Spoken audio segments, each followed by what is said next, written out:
Ahí se ve. Bien. Bueno, esto pasó hace 10 años. Increíble. Capaz que aquellos que tienen más de 15 años se acuerdan, de los que tienen menos de 15 capaz que no se acuerdan. Este fue el partido más importante en los últimos 50 años capaz de la selección uruguaya. Y el otro día, escuchando una entrevista que le hicieron al maestro Tavares sobre estos 10 años, le preguntaron qué dijo en esa charla. Esa charla que estamos viendo en la foto, ¿la ven la foto ahí, sí? Esa charla, le preguntaron, bueno, ¿qué comentó? ¿Qué les dijo ahí previo a los penales, ¿no? En ese momento cúlmine. Y dice que lo que les dijo el maestro fue: elijan una forma de patear, elijan una manera de patear, confíen en eso y no duden en el momento de patear. O sea, elijan un lugar, una manera, una técnica y no duden. Y ese era el mensaje: no dudes, porque claro, los que saben, en ese momento dudar puede ser tremendo, ¿no? Porque cambias la forma de patear, y bueno, a algunos le erran, ¿no? Pero el maestro le decía: no duden, elijan una manera y no duden. Y quería hoy hablar sobre el tema de la duda. En este caso, de lo que le pasó acá a la selección, dudar era algo negativo. O sea, dudar era un problema. Pero también la duda tiene sus aspectos positivos que quería compartir con ustedes en este encuentro. Para eso vamos a estar leyendo algunos personajes bíblicos que tuvieron dudas, que estuvieron complicados con este tema, y ver qué les pasó, para poder, a ver si nos podemos identificar, si se identifican con alguno, ¿no?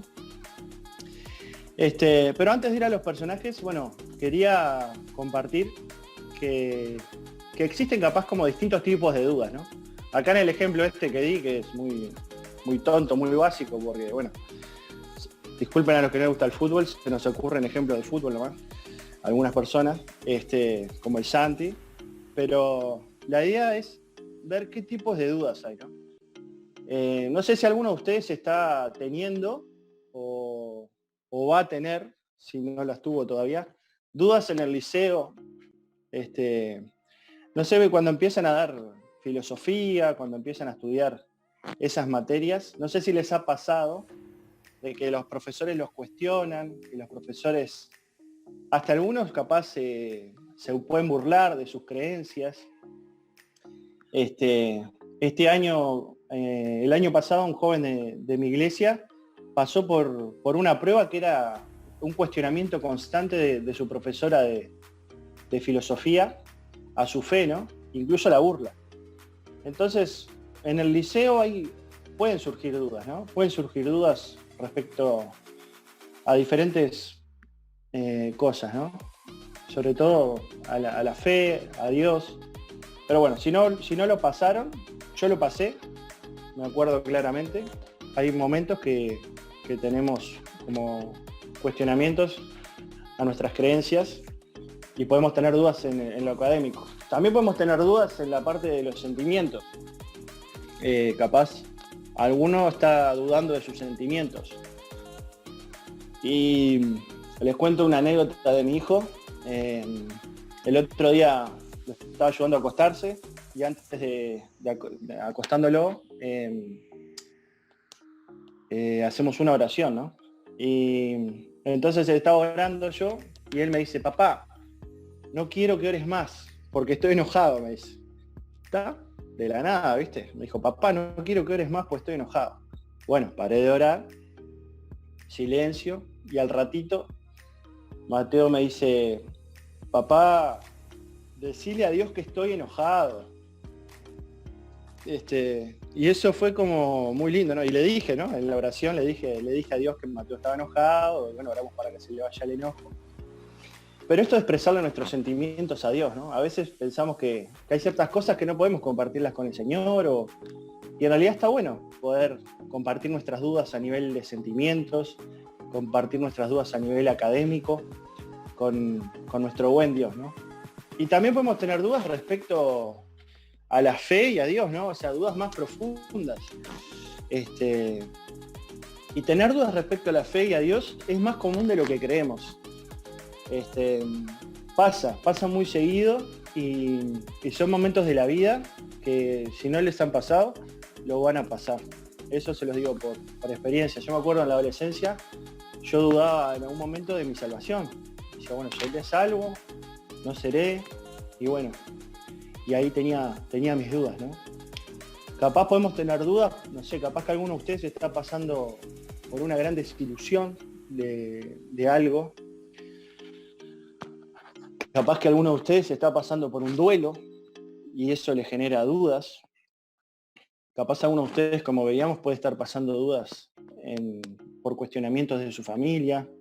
Sé que muchos de ustedes son los primeros creyentes en sus hogares, son los primeros que conocen al Señor. Y la familia muchas veces los puede cuestionar y hacer generar dudas, ¿no? Y quería hacernos unas preguntas, a ver. ¿Podemos dudar de Dios? ¿Qué les parece? ¿Podemos dudar de Dios? ¿Y qué piensa Dios frente a nuestras dudas? ¿Qué piensa el Señor de cuando estoy dudando? Y como les decía, es muy común. Y en la Biblia podemos ver varios personajes, varias personas que tuvieron dudas. Y dudas fuertes. Y quería invitar entonces a Fiorella, que pueda leer el primer texto bíblico, que está en Primera Reyes 19,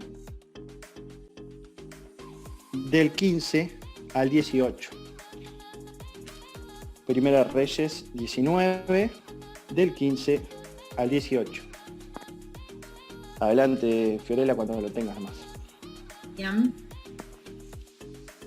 Dice, y le dijo Jehová, ve y vuélvete por el camino, por el desierto de Damasco, y llegarás y ungirás a Hazael por rey de Siria, a Jehú, hijo de Nimsi, ungirás por sobre rey de Israel, y a Eliseo, hijo de Safat, de Abel Mehola, ungirás para que sea profeta en tu lugar. Está bien, ¿no? Y el que escapare de la espada de Hazael, Urú lo matará, y el que escapare de la espada de Jehú, Eliseo lo matará.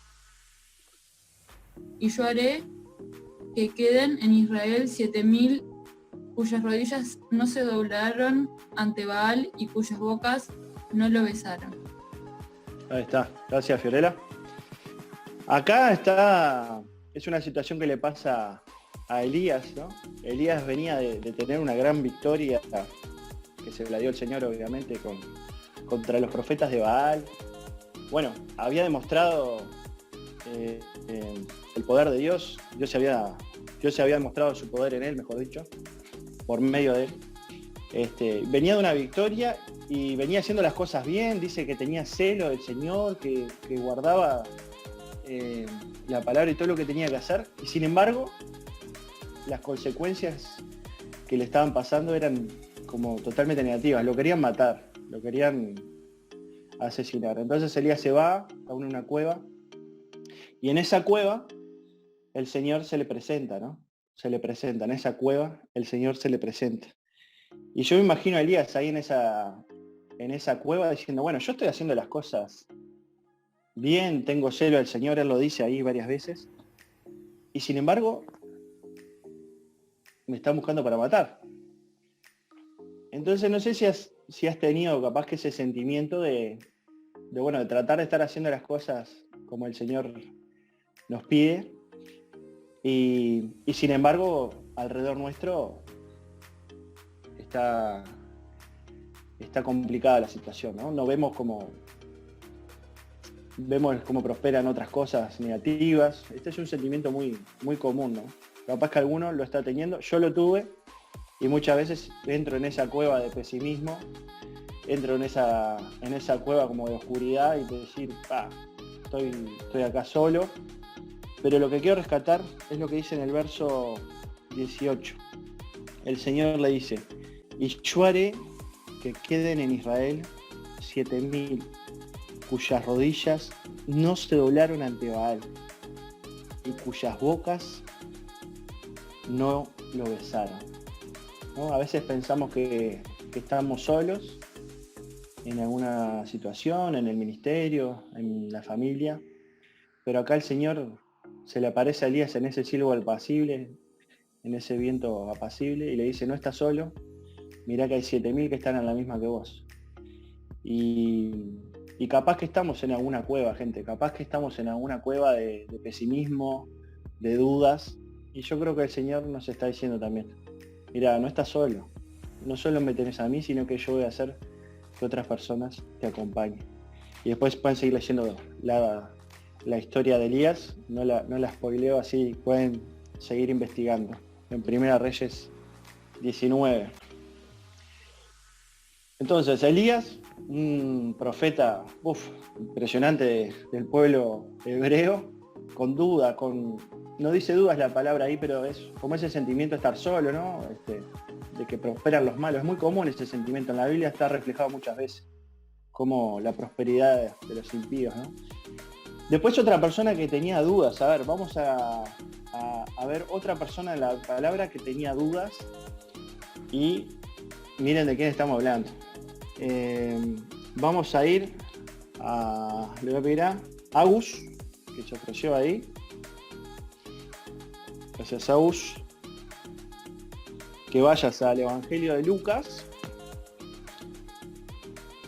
al capítulo 7. Evangelio de Lucas, capítulo 7, versículo 18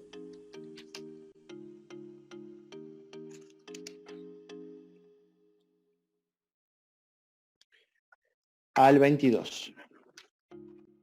Te escuchamos. Los discípulos de Juan le dieron las nuevas de todos. Los discípulos de Juan le dieron las nuevas a todas estas cosas, y llamó Juan a 2 de sus discípulos, y los envió a Jesús para preguntarle, ¿eres tú el que había de venir, o es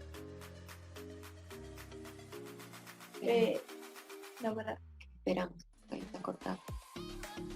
o esperaremos a otro?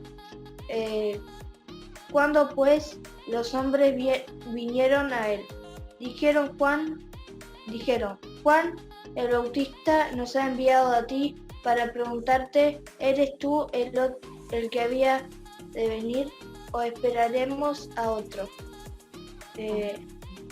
Hasta el 22. En esa misma hora sanó a muchos de enfermedades y plagas, y de espíritus malos, y a muchos ciegos les dio vista. La 22 también lo leo.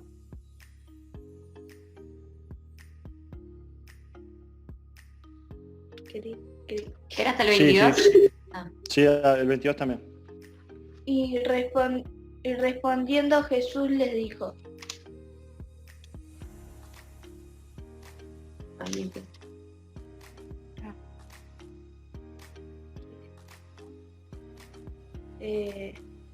haced saber a Juan lo que habéis visto y oído. Los ciegos ven, los ojos andan, los leprosos son limpiados, de los sordos oyeron, los muertos son resucitados, y los pobres los pobres es anunciado el Evangelio. Muy bien. Muchas gracias, Agus, por compartir la lectura. Está muy lindo animarse a leer en público la Biblia. No importa los errores, no importa que nos tranquemos. Tenemos el privilegio de tener la Biblia y poder leerla. Así que muchas gracias, Agus, por leer. Esta persona que estaba dudando, ¿no? Ya vimos que Elías estaba en esa situación. Esta persona, estamos hablando nada más ni nada menos que Juan el Bautista, ¿no? Aquel encargado de allanarle el camino, de preparar el camino para Jesús. Y termina preso, y desde la cárcel le entran las dudas, ¿no? Le entran las dudas a Juan. Y le dice a los discípulos, ¿no? Pregúntale a Jesús, ¿eres tú el que había de venir o esperaremos a otros? Qué pregunta, ¿no? Juan el Bautista, el que le preparó el camino a Jesús, preguntándose esto tan profundo, ¿no? ¿Eres tú o es otro? Y me encanta la respuesta de Jesús, ¿no? Las respuestas de Jesús muchas veces son espectaculares, porque a veces no responde, a veces responde por otro lado que no te esperas la respuesta, y acá no le dice sí, ¿no? Sino que le muestra evidencia, le dice, bueno, díganle esto a Juan, un ciego, esto, todo lo que pasó, ¿no? Le muestra evidencias a Juan. Y es muy lindo ver cómo el Señor le contesta a Juan, ¿no? Por medio de los mensajeros que Juan había mandado, mostrándole evidencias de quién era Él. Y gente, si estamos con dudas, si estamos con incertidumbres respecto a Jesús, respecto a lo que Él hace, a lo que Él es, miremos las evidencias en la vida de cada uno de nosotros y en la vida de otras personas. Veamos en otras personas qué le ha pasado por encontrarse con Jesús. Si tenés dudas de Jesús, mirá tu vida, mirá la vida de tus hermanos, tus hermanas, y fíjate lo que Él es, lo que Él hace. Saben que somos los seres humanos muy olvidadizos de lo que Dios hace. Cuando nos pasa algo malo enseguida tendemos a olvidarnos las bondades del Señor. Y está bueno parar y cuando tengo dudas mirar las evidencias en mi vida, en mi historia personal, cosas que capaz ni me doy cuenta que me están pasando, son gracias al Señor. Y también mirar las evidencias en otras personas. Siguiente lectura, siguiente persona que dudó. Ya vimos que Elías tenía ese sentimiento, ya vimos que Juan el Bautista pasó por ese cuestionamiento tan fuerte de no saber si era realmente el que tenían que esperar. Y ahora otra persona que también dudó. Así que le voy a pedir a Santi que vaya al Evangelio de Juan. Evangelio de Juan. Capítulo 20, versículo 24 al 29 inclusive. ¿Ninguno que tenga Biblia quiere leer? Meli, Mayra, ahí. Si no, arranco nomás. ¿Cuál era el capítulo, perdón? Capítulo 20. Capítulo 20, del cual, perdón, otra vez. Capítulo 20, del versículo 24 hasta el versículo 29. Bien. Dice así. Pero Tomás, uno de los 12, llamado Dídimo, no estaba con ellos cuando Jesús vino. Le dijeron pues los otros discípulos, al Señor hemos visto. Él le dijo, si no viera sus manos la señal de los clavos, y metiere mi dedo en el lugar de los clavos, y metiere mi mano en su costado, no creeré. 8 días después, estaban otra vez sus discípulos dentro, y con ellos Tomás. Llegó Jesús estando las puertas cerradas, y se puso en medio, y les dijo, pasa vosotros. Luego dijo a Tomás, pon aquí tu dedo, y mira mis manos, y acerca tu mano, y métela en mi costado. y no seas incrédulo, sino creyente. Entonces Tomás respondió y le dijo, Señor mío y Dios mío. Jesús le dijo, porque me has visto, Tomás, creíste. Bienaventurados los que no vieron y creyeron. Gracias, Santiago. Bueno, Tomás, un discípulo del Señor, alguien que había caminado con él durante 3 años, que había visto a Jesús en persona actuar. Cuando el Señor resucita, él justo no estaba ahí cuando se les aparece una vez y no había forma de que lo convenciera, ¿no? No, o sea, si yo no lo veo por mis propios ojos, si no veo no creo. No sé si han escuchado esa frase. Es muy uruguaya esa frase. No, si yo no veo, yo no creo, ¿no? Como si viéramos todas las cosas, ¿no?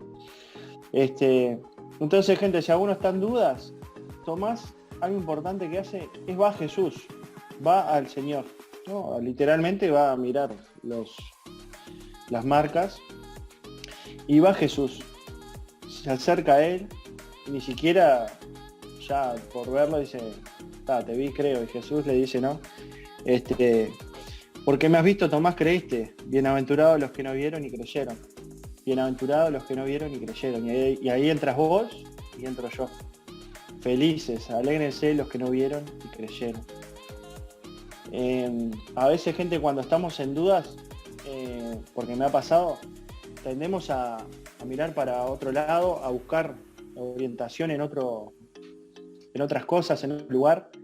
Y capaz que una enseñanza que podemos sacar de Tomás y de Juan también, es de que cuando tenemos dudas, vayamos a Jesús, vayamos a la palabra. No busquemos en otros lugares, porque la verdad está ahí. Jesús es la verdad. Y vayamos ahí. Hay una frase de un pensador que dice, cuando se deja de creer en Dios, enseguida se cree en cualquier cosa. Cuando se deja de creer en Dios, enseguida se cree en cualquier cosa. Y esto yo lo he visto y ustedes seguramente también, ¿no? Y fíjense, quiero rescatar algo importante, ¿no? La actitud de Jesús. ¿Qué actitud tiene el Señor frente a los que dudan? ¿No? Yo me lo cuestiono también como líder, ¿no? Yo soy bastante impaciente y pesimista muchas veces. El Santi, que trabaja conmigo, sabe de eso. Y qué actitud tenemos que tener, ¿no? Frente a las personas que dudan, frente a las personas que están dudando de su fe, de Dios. Y la actitud de Jesús es una actitud compasiva, es una actitud que no juzga. Porque la duda es un sentimiento y el sentimiento se tiene. O sea, no se elige, el sentimiento se tiene. Entonces, me lo digo a mí mismo, tengamos paciencia con los que dudan. El Señor, como vimos con Juan el Bautista y con Tomás, el discípulo, tuvo esa paciencia, tuvo esa compasión y esa escucha para sus dudas. No nos impacientemos con los que dudan, no nos enojemos con los que dudan, sino que tratemos de imitar al Señor. La tradición dice que Tomás terminó muerto mártir evangelizando la zona de lo que es hoy India. Así que imagínense, ¿no? Sí, esa respuesta del Señor compasiva, los resultados que pudo llegar, ¿no? Entonces, para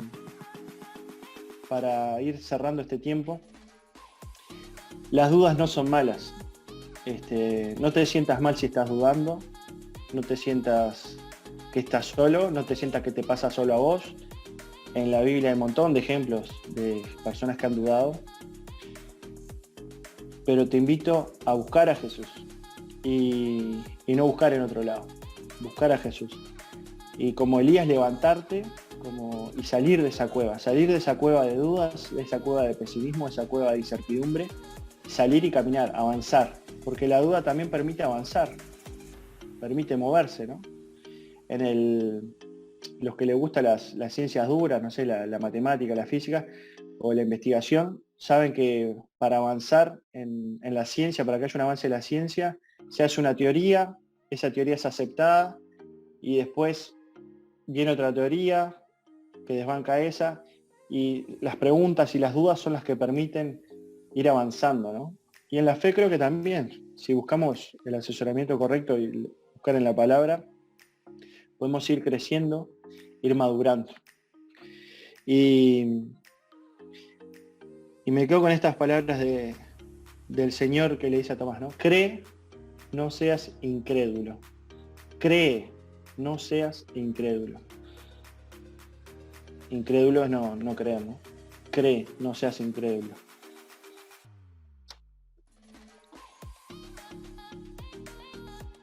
Y para terminar, quería compartir en Efesios un pasaje que lo voy a leer, de Efesios 4, 14.